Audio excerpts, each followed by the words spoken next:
Hello, fourth graders. Welcome back. It's Tuesday, April 14th. It feels like January 14th. I'm joined here by the Grinch and his dog Max. Because it seems like winter looking outside, it feels like more like Christmas time than Easter time.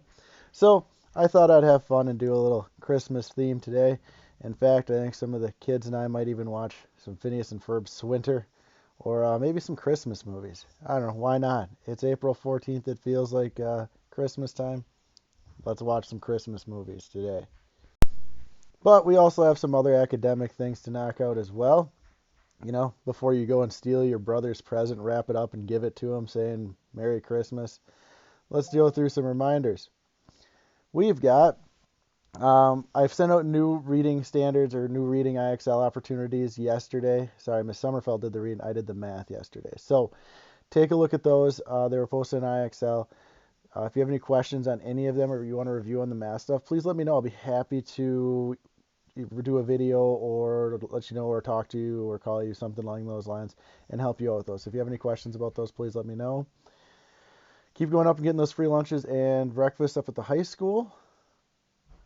Make sure if you have any questions, contact me. I love hearing from you guys. So messages, emails, phone calls, are all great. So please feel free to do that. And make sure you guys are staying safe, staying home, and hopefully we can get through this and get back to our normal days. Taking a look at the academic side of things, math, Prodigy, 15-20 minutes would be great. Make sure you knock that out. IXL, you guys know what you need to do. I did post it yesterday. And if you have any questions on those, let me know. Kahoot, I did put a new one up yesterday. It's a review one, so it shouldn't be too bad. So take a look at that. Find somebody to play against. Maybe challenge your grandparents. Give them a call. Say, hey, I'm going to do this Kahoot. Maybe play them. Find somebody to play against as well and just compare scores. That'll always be fun. You got some AR. Knock that out. Again, IXL, take a look at Miss Sommerfeld's post in Dojo about which IXL standards to work on. If you have questions, let me know. I had some of that social studies stuff up from last week, but I did put a new Kahoot up this week, so take a look at that from this week. I did put a new one up to yesterday. And then FIAD, art, all of those. Check out the specialist class in Dojo. They've got some cool things. Miss Lesnar posted a cool new activity. Mr. Newkirchen was checking in. Mr. Buckley's got a new link to take a look at. So make sure you guys are staying active. I know it's like crummy out and it's snowing, but try to find something fun to do inside where you're staying active and doing the best you can. Also watch a Christmas movie, curl up and drink some hot chocolate, but try to stay active as well.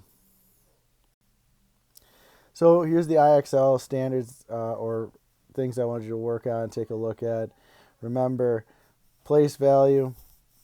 I should know those. Remember, starting from the right, going to the left, ones, tens, hundreds, thousands, 10,000s, 100,000s. Rounding. Division shouldn't be too bad. It's just your division facts. It's all the same fact families as multiplication. We've got some mixed operations, so you have to decide whether you add, subtract, multiply, divide. It's just doing some quick ones of those.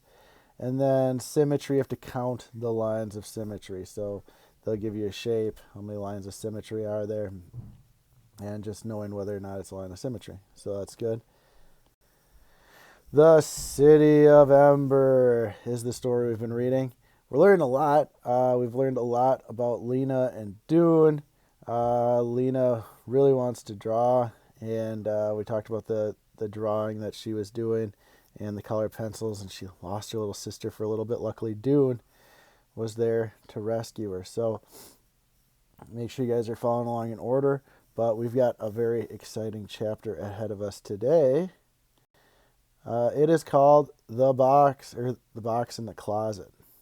So if you remember back that first chapter, or the beginning of the book, they talked about this box that was supposed to be opened, but it never did. And maybe soon I'll go over. Maybe I'll have to reread that box or that chapter. But we've got, and we do now have Lena's grandma, who's been kind of going through a little bit of dementia, or she's kind of forgetting things, but she keeps looking for this mysterious thing that she doesn't know what it is. Um, and we've learned a little bit about Lena's, great whatever that was the mayor of Ember. So now we're on to chapter 6. We got the box in the closet, so maybe we'll pick up there.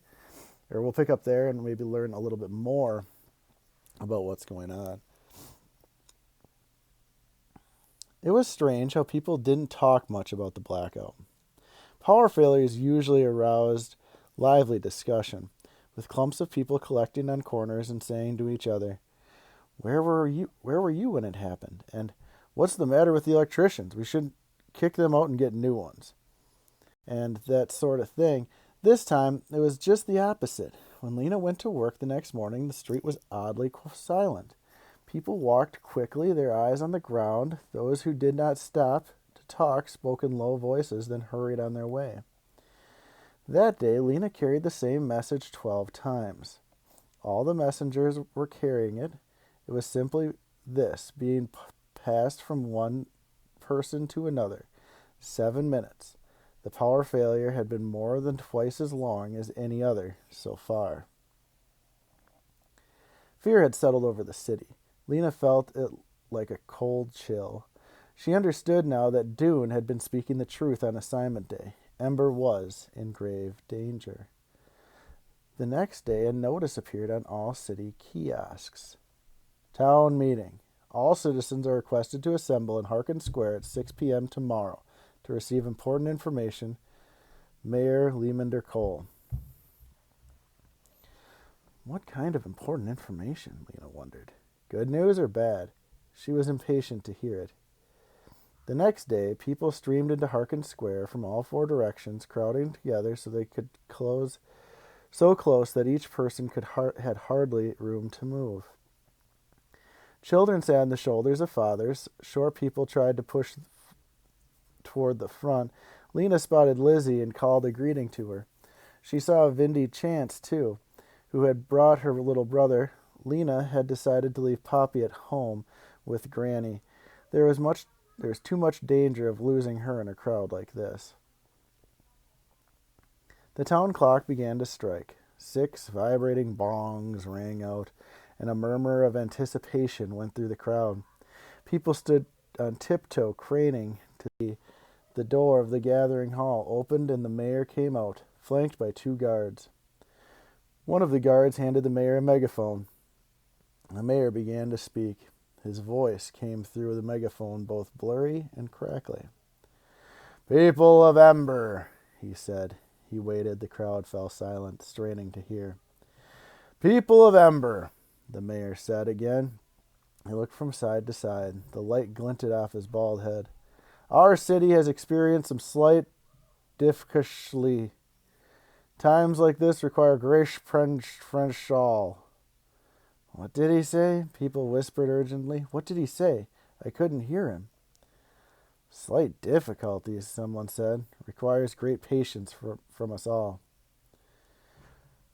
But I can stand here today, the mayor went on, to reassure you. Difficult times will pass. We are making enough. What? Came a sharp whisper. What did he say? Those near the front passed the words back. Making every effort, they said. Every effort.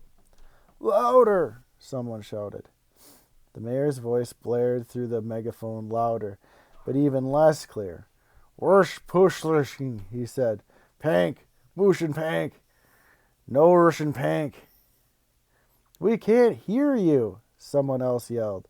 Lena felt a stirring around her, a muttering. Someone pushed against her back, forcing her forward. He said we mustn't panic, someone said. He said panic is the worst possible thing. No reason to panic, he said.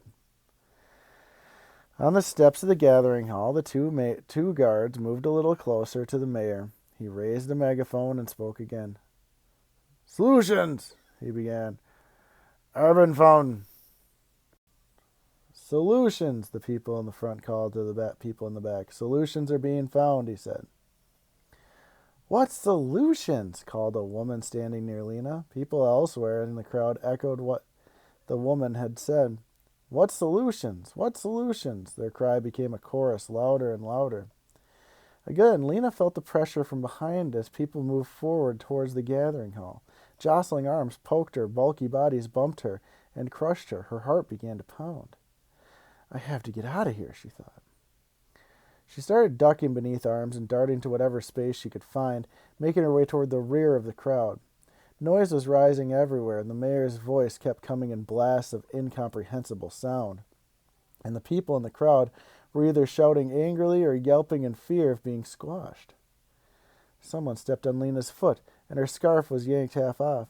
For a few seconds she was afraid she was going to be trampled, but at last she struggled free and ran up the steps of the school. From there she saw the two guards were hustling the mayor back through the door of the gathering hall. The crowd roared, and a few people started hurling whatever they could find, pebbles, garbage, crumpled paper, or even their hats. At the other side of the square, Dune and his father battled their way down Gilly Street. Move fast, his father said. We don't want to get caught up in this crowd. They crossed Broad Street and took the long way home, through the narrow lanes behind the school. Father, said Dune as they hurried along, the mayor is a fool, don't you think? For a moment his father didn't answer. Then he said, He is in a tough spot, son. What would you have him do? Not lie, at least, Dune said. If he really has a solution, he should have told us. He shouldn't pretend he has solutions when he doesn't. Dune's father smiled. That would be a good start, he agreed. It makes me so angry, the way that he talks to us, said Dune. Dune's father put his hand on Dune's back and steered him toward the corner. A great many things make you angry lately, he said. And for good reason, said Dune. Maybe the trouble with anger is it gets a hold of you, and that you aren't the master of yourself anymore. Anger is. Dune walked on silently. Inwardly he groaned. He knew that his father was going to say, and he didn't feel like hearing it. And when the anger is the boss, you get, I know, said Dune, unintended consequences. That's right. Like hitting your father in the ear with a shoe heel. I didn't mean to. That's exactly my point. They walked down Pibb Street. Dune shoved his hands in his pockets and his jacket and scowled at the sidewalk. Father doesn't even have a temper, he thought. He's as mild as a glass of water. He can't possibly understand. Lena was running. She'd already dismissed the mayor's speech from her mind. She sped by the people on Otterwell Street, going back to open their stores, and overheard snatches of conversation as she passed. Expect us to believe, said one voice. He's just trying to keep us quiet, said another. Heading for disaster, said a third. All the voices shook with anger and fear. Lena didn't want to think about it. Her feet slapped the stones of the street. Her hair flew out behind her. She would go home. She would make some hot potato soup for the three of them, and then she would take out her new pencils and draw. She climbed the stairs next to the yarn shop 2 at a time and burst through the door of the apartment. Something was on the floor just in front of her feet, and she tripped over it and fell hard on her hands and her knees. She stared. By the open closet door was a great pile of coats and boots and bags and boxes, their contents all spilled out and tangled up.